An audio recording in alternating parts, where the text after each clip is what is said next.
En la mañana del día 20 a las 7 a.m. vimos que el campamento se estaba levantando para empujar el cemento. El día era a la 1 a.m. A la 1 a.m. todo el Nanga Parbat estaba cubierto, o al menos eso pensamos.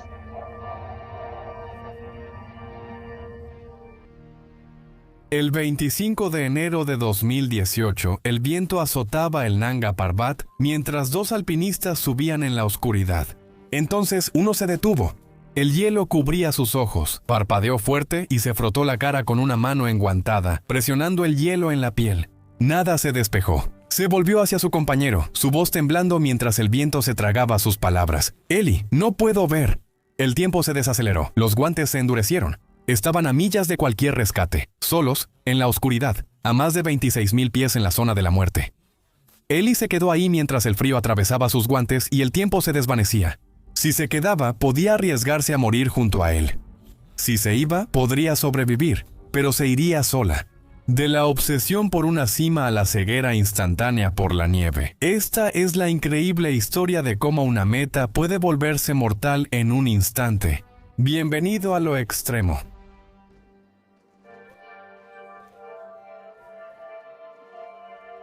Qué bueno que ya se fue. Tomek Makovits no comenzó como escalador. En su adolescencia era adicto a sustancias duras. Durante años se hundió más en la oscuridad sin saber cómo escapar. Hasta que un día se miró en el espejo y decidió cambiar lo que veía. Después de algunos años en rehabilitación, Tomek superó su adicción y pasó por un periodo de autodescubrimiento.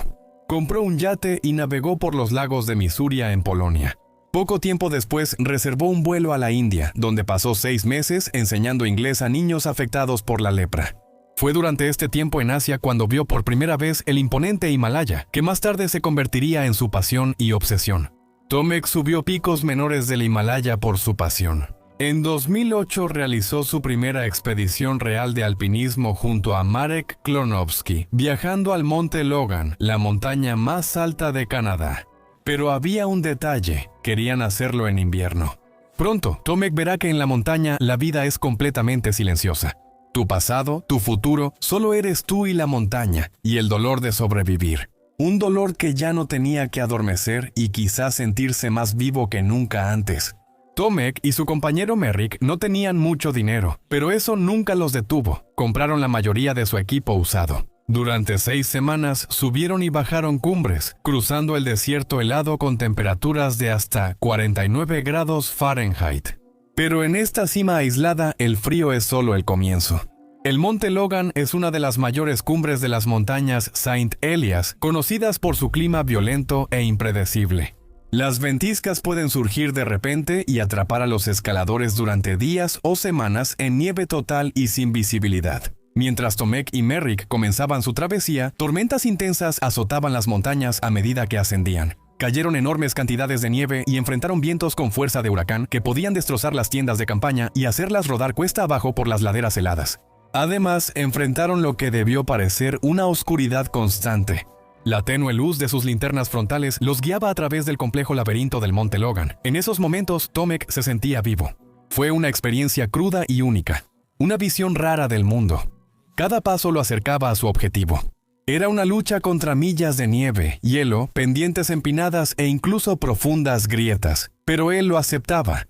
Resolvieron todos los acertijos con entusiasmo hasta volver exhaustos. Fue un gran logro. Premio de Viajes de Polonia, premio Colos Pies del Año. Esta expedición y premio solo fueron el inicio. Tomek ya estaba enganchado cuando volvió a casa en Polonia. Trató de retomar su vida normal con un trabajo de 9 a 5 y apoyando a su esposa con su hijo, pero no duró mucho.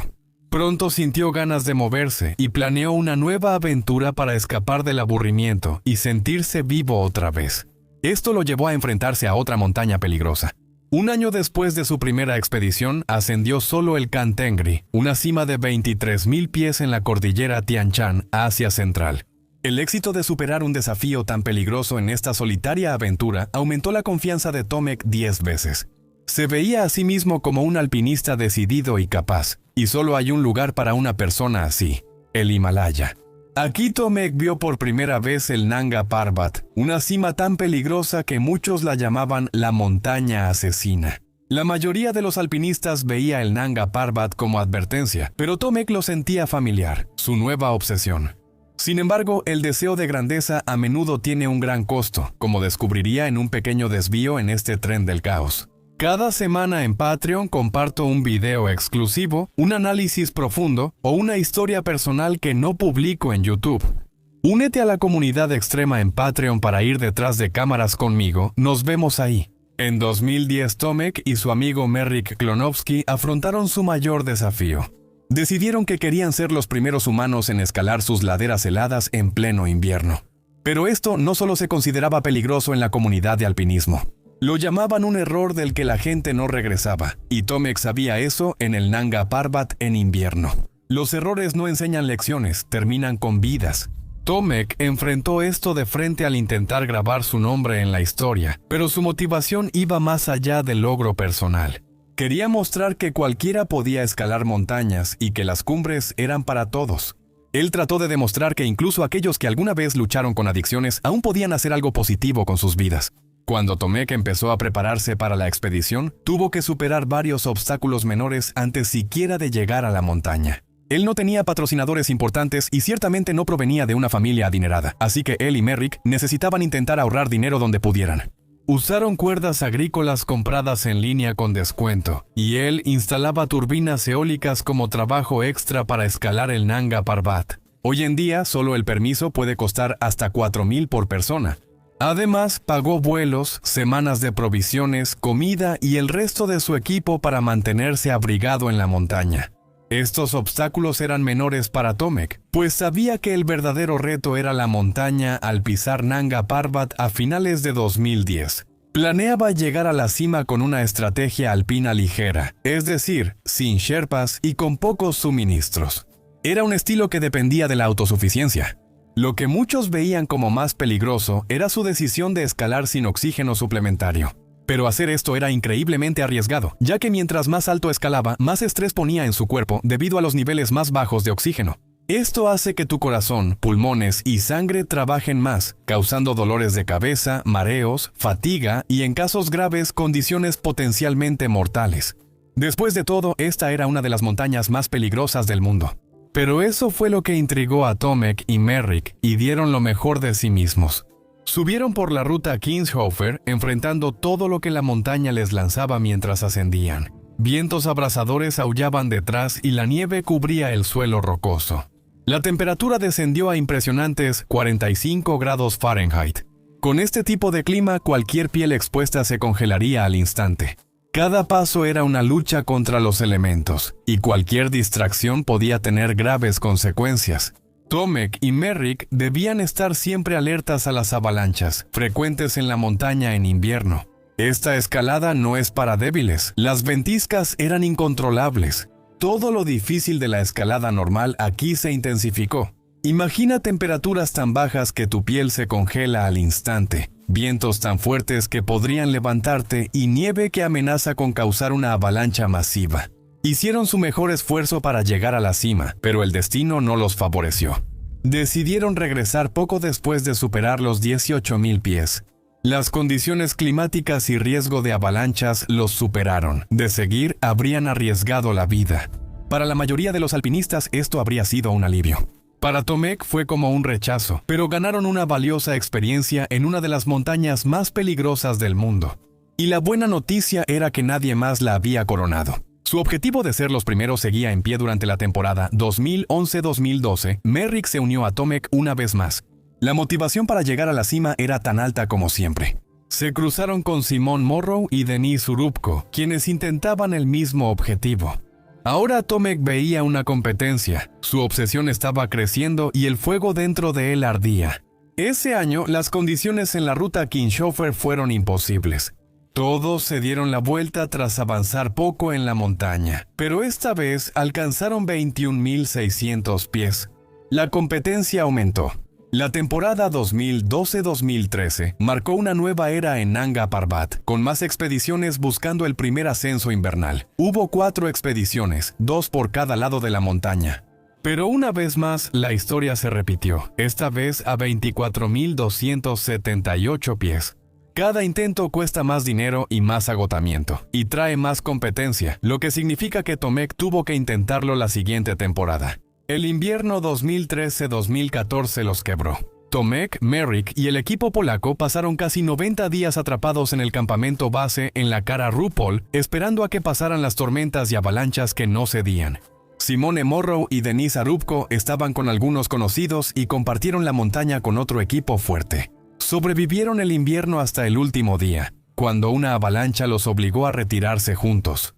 Llegaron a 23.600 pies, lo bastante cerca de la cima, pero aún insuficiente. 4 veces había puesto su vida en pausa, ahora son 4 veces. Había dejado todo atrás, su familia, las risas de sus hijos, el amor de su esposa, su hogar y sus amigos.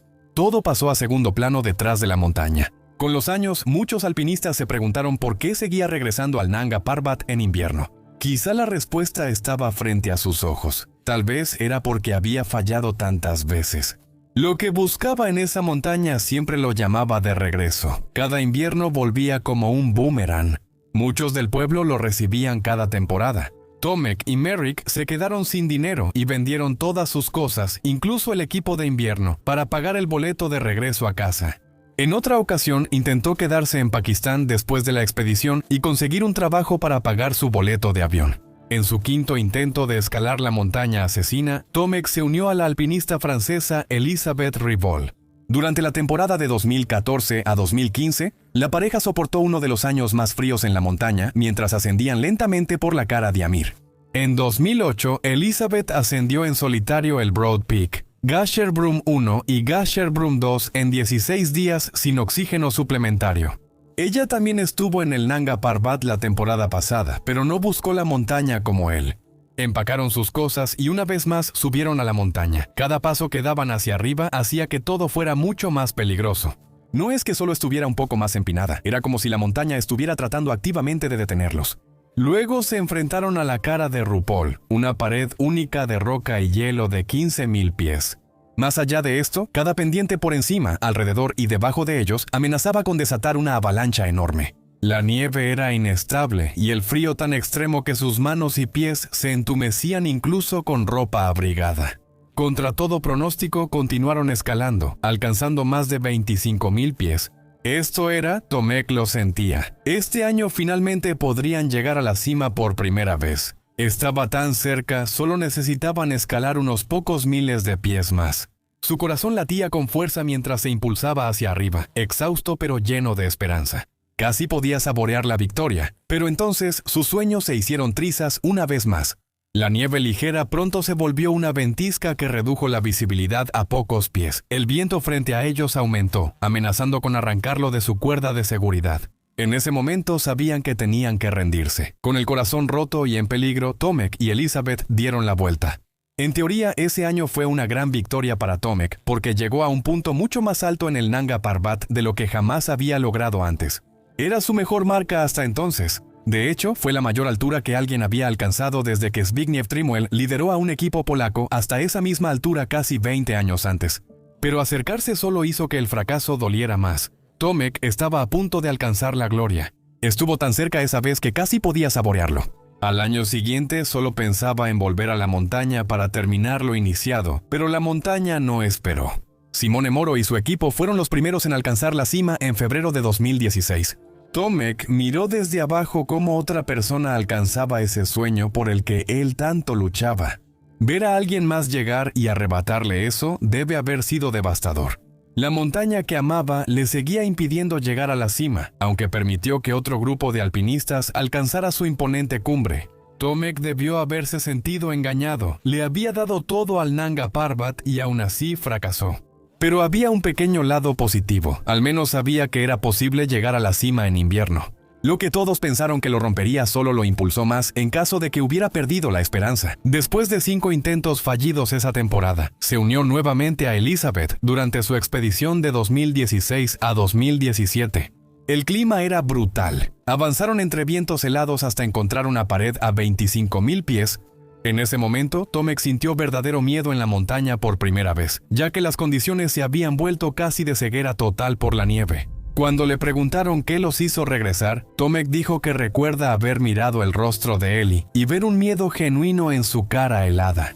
Fue en ese momento cuando se dio cuenta de que era imposible continuar, porque si lo hacían casi con certeza terminarían muertos. Tuvo que regresar por sexta vez. No sé tú, pero yo me costaría motivarme incluso después de 3 intentos. Tras 6, muchos creyeron que eso era todo para Tomek. No se presentó en Nanga Parbat el año siguiente y algunos decían que decidió tomarse un descanso de la escalada.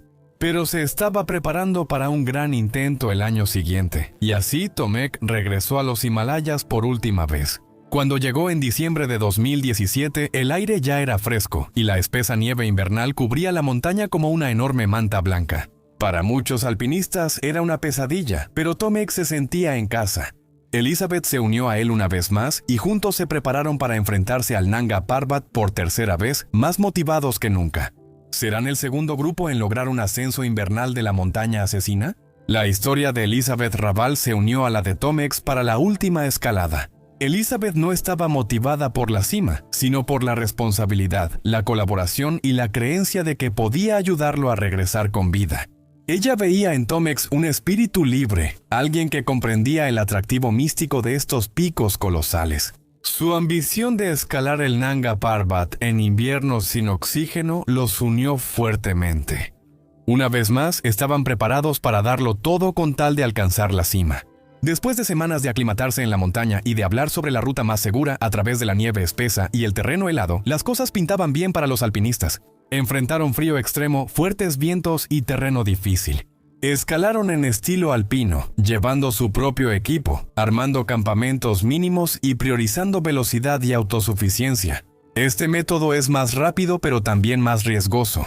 El 25 de enero de 2018, después de días avanzando paso a paso, Tomek y Elizabeth estaban a menos de 1000 pies de la cima. Nunca habían estado tan cerca, el aire era más delgado y el viento más cortante. Cada paso tomaba más tiempo, pero no iban a rendirse, ambos lo sentían. Este era el punto donde todos los intentos anteriores habían terminado, y ahora tenían que decidir si esta vez sería diferente. El pensamiento y el cansancio desaparecieron. Solo quedaba el poste de la cima frente a ellos, tan cerca que detenía el tiempo, atrayendo sus cuerpos hacia arriba sin pedir permiso, hasta que finalmente sucedió. El 25 de enero de 2018, Elizabeth llegó a la cima con sus botas heladas cerca de las 6:15. Para entonces, el sol ya se había ocultado y la temperatura bajó a unos peligrosos 40 grados Fahrenheit. Tomek estaba a poca distancia detrás, y cuando finalmente la alcanzó, Elizabeth no pudo contener su alegría, gritando ¡sí!, mientras abrazaba a su compañero de escalada. Elizabeth fue la primera mujer en escalar el Nanga Parbat en invierno, y Tomek por fin estaba en la cima de la montaña que persiguió durante 7 años. Probablemente ni siquiera esperaba realmente llegar a la cima, pero luego vino el shock. Tomek se quitó los lentes y Elizabeth notó cómo los cristales de hielo cubrían sus ojos azules. Luego vinieron las palabras aterradoras. «Eli, ¿qué está pasando con mis ojos?» Con pánico en la voz, dijo, «Eli, ya no veo tu linterna, eres una mancha borrosa». Elizabeth notó rápido que él sufría ceguera por nieve y congelación. Ella también entró en pánico, pues sabía que faltaban días para recibir ayuda. La cima de Nanga Parbat es de los lugares más aislados. Estaban totalmente solos. Elizabeth se controló, entró en modo supervivencia, tomó la mano de Tomek, la puso en su hombro y comenzaron a descender. Si quería sobrevivir, debía moverse rápido, pero Tomek apenas podía hacerlo y casi no veía. Entonces comenzó el verdadero horror. Elizabeth oyó una tos y luego lo vio. Una gota roja en la nieve, todo estaba mal. Elizabeth sabía que él sufría de edema pulmonar de gran altitud, y antes de pensar qué hacer, Tomek dejó de hablar. Con cada paso, Tomek empeoraba. Logró bajarlo hasta los 23.884 pies, pero él ya no pudo continuar. Se refugiaron en una grieta durante la noche del 25 de enero, apretados contra el hielo mientras el frío se intensificaba a su alrededor. Al amanecer era claro que no podían moverlo más lejos. El terreno más allá era intransitable, y tratar de forzarlo a cruzar probablemente los mataría a ambos. Por unos minutos ella estuvo entre el dolor, la esperanza, la tristeza y la ira. ¿Qué harías si toda decisión implicara una pérdida? Quedarse era morir juntos, irse era alejarse sola. Elizabeth tomó la dolorosa decisión. La aseguró en un saco de dormir dentro de la grieta, dejándole casi todo su equipo para protegerla del viento y el frío extremo. Con la esperanza de conseguir ayuda y regresar por él, las lágrimas corrían por su rostro mientras le prometía que volvería por él. Fue una de las decisiones más difíciles que jamás tomó. Pero quedarse con él significaba que probablemente ambos morirían. No puedo imaginar la terrible y desgarradora decisión de salvar mi propia vida, pero dejar a mi amigo morir completamente solo. Mirarlos a los ojos y prometer que volverás sabiendo que existe la posibilidad de que nunca los vuelvas a ver. Pero desafortunadamente en el alpinismo de gran altitud, la regla principal es salvarte a ti mismo. Elizabeth inició un descenso en solitario, luchando contra el tiempo y los elementos. Ella misma no estaba bien, estaba alucinando por el agotamiento y la falta de oxígeno, veía cosas que no estaban ahí, incluso empezó a quitarse la ropa en esas condiciones extremadamente frías. Este es un síntoma peligroso de hipotermia severa. Todo lo que necesitaba hacer era concentrarse en un paso a la vez, si podía. Antes de dejar a Tomek, Elizabeth logró enviar una señal de auxilio con su dispositivo satelital InReach, esperando que alguien pudiera ayudarlos. Ella envió una señal de auxilio a su esposo, a la esposa de Tomek y a un amigo, Ludovic Giambiasi, explicando lo grave que era la condición de Tomek y suplicando ayuda. Al menos uno de ellos lograría hacer algo bien. Ella no lo sabía en ese momento. La noticia de su situación llegó al mundo exterior y pronto se inició una operación masiva con algunos de los mejores alpinistas de gran altitud. Se creó una página de recaudación de fondos y el Ministerio de Asuntos Exteriores de Polonia garantizó los costos del rescate. Un equipo de alpinistas polacos de élite, incluyendo a Adam Bilecki, Denis Orobko, Jaroslaw Botor y Piotr Tomala, que intentaban el primer ascenso invernal al K2, desviaron su misión para ayudar. Estos héroes llegaron en helicóptero al Nanga Parbat y empezaron su ascenso en la oscuridad, enfrentando las mismas condiciones brutales que atraparon a Elizabeth y Tomek. Fuertes vientos azotaban su ropa y la nieve cubría el sendero. Todo lo que los guiaba montaña arriba era una cuerda semicongelada y la luz de sus linternas frontales. Pero ni una sola vez los hombres pensaron en rendirse, contra todo pronóstico. Los escaladores avanzaban con gran velocidad y destreza. Adam y Denise encontraron a Elizabeth a 19.700 pies el 27 de enero. Ella apenas estaba consciente, tenía graves congelaciones, no podía usar las manos y viajaba sin lámpara ni equipo adecuado. Le dieron medicinas y guantes calientes. En pocos minutos, Elizabeth informó a Adam y Denise sobre la grave condición de Tomek. No era bueno. Los alpinistas polacos, ante una elección imposible, decidieron priorizar el rescate de Elizabeth. Sabían que intentar llegar a Tomek, probablemente ya muerto a esa altitud, pondría en riesgo sus vidas. El viento era tan fuerte que podía arrojar a los hombres de la montaña, y hacía tanto frío que el agua se volvía hielo al instante. Adam y Denise, tras analizar sus opciones, decidieron que subir más para buscar a Tomek era demasiado riesgoso. Llevaron a Elizabeth montaña abajo, usando rapel y ayudándola en la nieve, hasta reunirse con sus compañeros y helicópteros en el campamento 1. 18 horas después de encontrarla aquí, Elizabeth finalmente fue trasladada en helicóptero a un hospital, donde se sometió a múltiples cirugías por las lesiones de congelación. Por suerte, logró evitar cualquier amputación y llegó a recuperarse por completo. En cuanto a Tomek, se presume que murió y su cuerpo permanece en Nanga Parbat hasta el día de hoy. Tomek Makiewicz pasó 7 años de su vida regresando a la misma montaña, persiguiendo una cima que nunca dejó de alejarlo. Algunos lo llaman obsesión, otros valentía, pero tal vez la historia de Tomek sea algo más simple. Sobre un hombre que necesitaba el borde del mundo para sentirse vivo, y caminaba hacia él, consciente de que quizá algún día no podría regresar. Gracias por ver y nos vemos en el próximo. Sé valiente y vive con coraje.